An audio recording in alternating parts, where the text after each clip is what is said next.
বালিপৰাত আম আদমি পাৰ্টিৰ কৰ্মকৰ্তা সন্মিলন। আপৰ কেন্দ্ৰীয় নেতা অৱসৰপ্ৰাপ্ত কৰ্ণেল ৰাহুল পনৱাৰৰ অংশগ্ৰহণ। সমাগত লোকসভা নিৰ্বাচন তৎপৰ হৈ পৰিছে সকলো ৰাজনৈতিক দল। পাছপৰি ৰোৱা নাই আম আদমি পাৰ্টিও। শোণিতপুৰ জিলাৰ বালিপৰাত বুধবাৰে অনুষ্ঠিত হয় এখনি আম আদমি পাৰ্টিৰ কৰ্মকৰ্তা সভা। সভাত আম আদমি পাৰ্টিৰ কেন্দ্ৰীয় সমিতিৰ হৈ প্ৰচাৰক ৰূপে অংশগ্ৰহণ কৰে অৱসৰপ্ৰাপ্ত কৰ্ণেল ৰাহুল পনৱাৰে। ने आपको कुछ दिया, अगर असम में इतनी ही तरक्की हो गई होती, हिमंता बिस्वा शर्मा जी की सरकार पिछले 10 साल से यहाँ है, उन्होंने कोविड के टाइम से अभी तक 4000 से ज्यादा स्कूल बंद कर दिया। अभी कल परसों बोल रहे कि असम में पढ़ने के लिए बच्चा नहीं है तो कॉलेज भी बंद कर दो। अरे कॉलेज में तो बच्चा तब पहुंचेगा ना सर जब उसके लिए स्कूल होगा। जो बच्चा स्कूल नहीं जाएगा वो कॉलेज कहां से पहुंचेगा? तो पहले आपका स्कूल बंद करो, फिर आपका कॉलेज बंद करो और उसके बाद आपका दिमाग सोचने समझने का ताकत खत्म कर दो। শোণিতপুৰ লোকসভা সমষ্টিৰ আম আদমি পাৰ্টিৰ প্ৰাৰ্থী ঋষিৰাজ কৌন্দিললৈ মুখ্যমন্ত্ৰী ডক্টৰ হিমন্ত বিশ্ব শৰ্মাক ক্ষুৰধাৰ সমালোচনা কৰি ৰাইজক হিতাধিকাৰী সজাই ভয় ভাবুকিৰে এইবাৰ নিৰ্বাচনত জয়ী হ'ব নোৱাৰে বুলি উল্লেখ কৰে। টকা খৰচ কৰিলে ৰাইজে টকাটো নাপায় নহয়।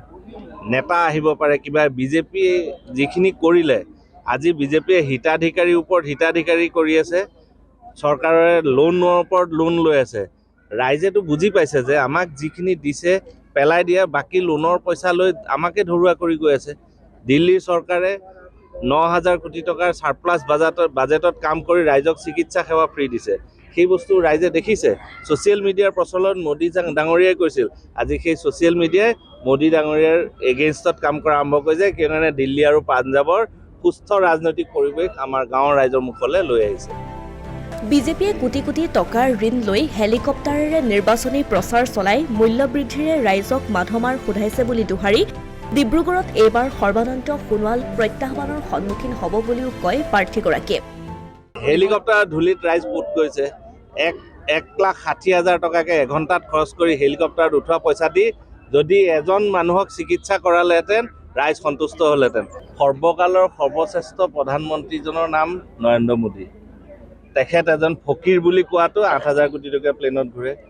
ৰাইজক দিছে আমাৰ যিসকল ৰান্ধনী, স্কুলত চাকৰি কৰা ৰান্ধনীসকলক দৰমহা দিয়ে 1000 টকা, দিনে 33 টকাকৈ ভাত খাবলৈ দিয়ে। তেওঁ যোৱা 9 বছৰত 100 কোটি টকাৰ ভাত খালে। সেইজন মানুহৰ কথা কোনে বিশ্বাস কৰিব? সুপ্ৰিম কোৰ্টেও বিশ্বাস নকৰে। আৰু কোৰ্টৰ অৱস্থা দেখিছেই, কোৰ্টে কি কৰিবলৈ লৈছে। সাধাৰণ ৰাইজৰ ওপৰত কোৰ্টৰ ওপৰত আস্থা নাইকিয়া হৈ গৈছে। সৰ্বানন্দ সোণোৱাল এইবাৰ প্ৰত্যাহ্বানৰ সন্মুখীন হ'ব। তেওঁৰে নিজৰ লুৰিণজ্যোতি গগৈ আছে আৰু চাহ বেল্টৰ শক্তিশালী প্ৰাৰ্থী মনোজ ধানোৱাৰ ডাঙৰীয়া আছে। চাহ বেল্টৰ ৰাইজ আমাৰ ইয়াতো বহুত আহিছে। ইয়াৰ যিজন এতিয়া বৰ্তমানৰ সাংসদ, তেওঁ বিজেপিক লৈ ডুবিছে। কিহৰ কাৰণে লৈ ডুবিছে? তেওঁ যত আন্দোলন কৰিলে, বিহালীৰ MLA আছিল, তাৰ আগতে তেওঁ আদিবাসী ছাত্ৰ সন্থাৰ লিডাৰ আছিলে। তেওঁলোকে কিয় আন্দোলন কৰিছিলে? ৰাইজৰ পিঠিত কিয় পুলিচৰ কোব খুৱাইছিলে? দৰমহা বঢ়াম বুলি।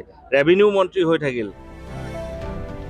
মুঠৰ ওপৰত আন দলসমূহৰ সমান্তৰালকৈ কঁকালত টঙালি বান্ধিছে আম আদমি পাৰ্টিয়েও।